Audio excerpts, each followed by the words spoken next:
আলোচনা খাব হৈছে জহা কোমোৰা হাঁহৰ মাংস। হাঁহ আৰু কোমোৰা বলক বনাবলৈ ষ্টাৰ্ট কৰোঁ।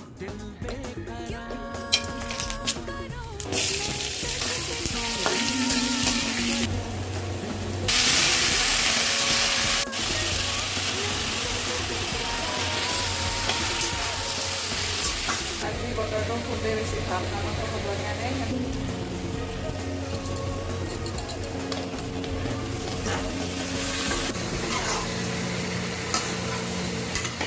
মাংস দিবৰ কাৰণে এইফালে পানী গৰম হ'বলৈ দিছোঁ আৰু এইফালে মাংস সিজি আছে। গোন্ধটো যে ইমান ধুনীয়া আহিছে নহয়, একদম মানে জহা কোমোৰাৰ গোন্ধটো।